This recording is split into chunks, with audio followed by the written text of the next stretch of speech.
eu acho que quando a gente fala sobre acompanhamento de audiência, tem essa entrega, né? Você tem um elemento, um agente nesse processo de relacionamento, que é a entrega do conteúdo para a audiência, mas você tem um outro agente interessado nisso, que é o anunciante, né? É um terceiro elemento nessa cadeia que é fundamental nesse processo de relacionamento que um veículo de mídia tem com seus clientes, né? Ele é um cliente crítico nesse meio. E aí entra um outro ponto, assim, quando a gente fala sobre inovação, né, sobre um novo estágio, ele traz suas complexidades e suas vantagens, né? E em comparação com o que se podia fazer antes, quais são as inovações nesse novo modelo? Assim, para onde vocês têm caminhado na oferta de soluções para esse cliente? Quando você fala para o consumidor, eu posso escolher, eventualmente, no futuro, qual comentarista eu quero ouvir narrando o jogo do São Paulo, ou em que ângulo eu quero assistir aquele gol, aquela jogada. E para o anunciante, o que isso traz de inovação, né? Como é que essa oferta de valor resulta em novos formatos e modelos de veiculação? E mais uma coisa, que oportunidades a tecnologia traz para o anunciante se comunicar nesse ambiente? Tá bom. Vamos lá, vou juntar, separar em duas. Eu vou começar pela primeira. Fazer eu acho importante a gente dar um contexto, né? Se a gente olha para, enfim, como se anunciava na TV, enfim, pela radiodifusão, enfim, alguns anos atrás, você tem um modelo em que permite que você tenha, né, retorne medidas de impacto e de retorno para os anunciantes. Do digital acontece de outra forma, você tem outras medidas, outras formas de entrega, né? Agora, hoje, esse mundo se mescla, né? O exemplo do futebol é um bom exemplo. Ou o exemplo do consumidor assistindo novela. Se eu estou no meu celular assistindo a novela que está na grade, no horário da grade, que é naquele momento seguindo o conteúdo programado, mas no celular, né, isso é um consumo, vamos dizer, dito linear ou é um consumo digital, né? Ou isso para o anunciante, é linear ou é digital? Acho que esse é o mundo que a gente começa a entrar, né? Na perspectiva de consumo, no meu entendimento, ele está próximo da experiência do linear, né? Porque é um conteúdo, em geral, enfim, desse caso, é um conteúdo que é, né, long form, que a gente fala, enfim, um conteúdo mais extenso, e que tem pausas programadas, né, que são os breaks, e que a gente vai entregar ali. O consumidor já está acostumado a receber essa experiência de integração do conteúdo com a publicidade de uma forma. Agora, o fato de eu estar num dispositivo que é digital, ele traz, né, na tecnologia uma possibilidade da gente usar atributos do digital para poder, numa entrega de publicidade, trazer contexto diferente, experiência diferente, conversa diferente, história diferente na entrega desse conteúdo. E isso traz o desafio da métrica, né? Que métrica eu uso nesse contexto para poder medir um resultado da entrega? Vamos falar de TRP? Podemos falar de TRP, mas aí a gente não está usando os atributos que o digital trouxe para a gente conseguir medir melhor. Vamos falar de CTR para ir numa métrica digital? CTR não se aplica. Vamos falar de view-through? Não se aplica, porque a experiência do consumo está dentro de uma experiência na TV. Então, necessariamente, a gente segue por um caminho que a gente vai precisar construir novas métricas, né? E não usar as métricas que a gente tem hoje em um meio ou em outro para fazer uma proxy e tentar inferir. E aí, para o anunciante, eu acho que não muda, né? Assim, se a gente tem, de um lado, um consumidor que está conectado, emocionalmente conectado, enfim, e engajado com o conteúdo. Do outro lado, você tem uma marca que quer falar com aquele consumidor e que pode aproveitar uma experiência e credibilidade no conteúdo para se conectar.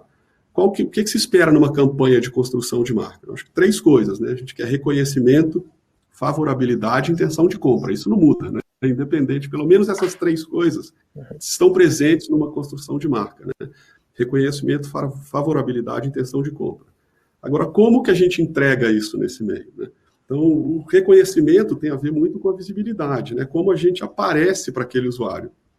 E aí eu acho que tem o papel da Globo e como a Globo entrega justamente esse consumo que está agora.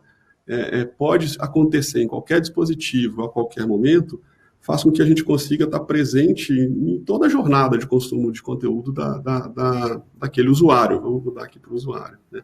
Então, isso cria um caminho para a gente entregar esse reconhecimento de marca dentro desse novo cenário. A gente fala de favorabilidade. Favorabilidade, enfim, está próxima aí do tempo de exposição e de como aquela exposição interferiu ou não interferiu no consumo de conteúdo. Então, de novo, se a gente está indo para um consumo com uma experiência, mesmo que no dispositivo digital, com uma experiência de consumo linear, tende a ser uma experiência de consumo linear que o conteúdo, a publicidade está fluida ali dentro. Então, não dá para falar de CTR, viu, Tru? Porque ele vai acontecer da mesma forma. E aí eu acho que, mais uma vez, o conteúdo ajuda, né? Porque se o uso do conteúdo, inclusive, para entregar publicidade, ele ajuda, porque o usuário está engajado naquele conteúdo, e a gente teve um caso, para lembrar, do ano passado, que muito se comentou, que foi na novela, quando a Vivi Guedes, que era uma blogueira da novela, na hora de entrada do break, ela sai e continua como se fosse na história, falando, olha, fui contratada pela marca, e aí ela entra e faz o break. Nesse momento, a gente criou uma conexão muito forte entre, né, a publicidade e o conteúdo, e até é difícil de você interpretar até onde vai o conteúdo, até onde vai a publicidade, mas isso acontece de forma natural e engajada, e tanto é que foi um sucesso para a marca. Então, eu vejo que cada vez mais a gente vai seguir por esse caminho. A gente vê isso em tudo, né? O social marketing, muito se fala, e é exatamente isso, como você usa os talentos, como você usa influenciadores, porque eles trazem uma credibilidade, comunicam, né? A própria pessoa já tem um engajamento com cada um desses atores. E, por último, intenção de compra. Aí tem muito a ver, você não gera intenção de compra sem reincidência, né? Então, a gente precisa ter reincidência e falar com aquele consumidor ao longo do tempo. Então, de novo, a possibilidade de acompanhar a jornada toda e estar presente em momentos diferentes do consumo e durante toda essa jornada, independente do canal de consumo ou até vamos dizer, do canal de TV, para a gente pensar, né, na grade linear, a gente consegue acompanhar. Então, isso não muda, e o desafio é como a gente faz isso no todo. E o que a gente tem construído muito é um caminho para a gente, né, parar de usar proxies que estão medem bem ou um linear ou um digital para tentar inferir o que foi de um lado ou outro. E lá na frente a gente usa essa proxy para dizer, olha, houve reconhecimento de marca, houve favorabilidade, conseguimos gerar intenção de compra e medir isso direto. Então eu acho que uma forma de uma publicidade que aconteça utilizando todos os canais e pensando nesse novo, vou chamar aqui do novo mundo, né, que tá convergente, integrado, a gente tem que mudar também as formas de medir. Não dá para a gente medir uma compra por CPV, por CPM, tentar inferir ou projetar um CPA, vamos pensar número de viewers, etc. A gente vai para esses atributos de marca. Isso a gente consegue rodar com pesquisa, consegue rodar de outras formas para dizer, olha, de fato a gente mediu e houve um reconhecimento de marca. A gente conseguiu medir favorabilidade, porque quem assistia aquele conteúdo assistiu mais conteúdo, enfim, eventualmente compartilhou aquilo, e a gente consegue medir intenção de compra, porque a gente está também nos dispositivos que nos permitem fazer. Então, eu acho que para os anunciantes, e a gente viu isso, né? Assim, o último Big Brother foi um fenômeno como as marcas participaram dentro do conteúdo para fazer a entrega, e como a gente conseguiu entregar resultado de volta. A gente lançou no último Big Brother, o que a gente chamou do BBB Tracking, que foi muito isso. Então, a gente olhava e rodava uma pesquisa no dia seguinte a uma prova do líder, por exemplo, para, de fato, dizer qual foi o impacto daquilo na percepção da marca. E houve momentos inclusive momentos que aparente crise, né, dentro de uma prova, porque surgiu algum tema, e isso é tuitado e reflete direto do que acontece, mas a gente eventualmente aparecia de quem, né, falou sobre aquele assunto numa rede social poderia ser negativo. A gente viu que numa pesquisa de fato de quem foi, a entrega foi muito positiva, então não reflete necessariamente uma realidade do todo. Então a gente precisa de ter métricas novas e meios de medir que a gente consiga, né, não precisar usar outras métricas e tentar adaptá-las a um meio que não é o natural para tentar fazer uma proxy, porque a gente tem uma chance de não fazer da melhor forma.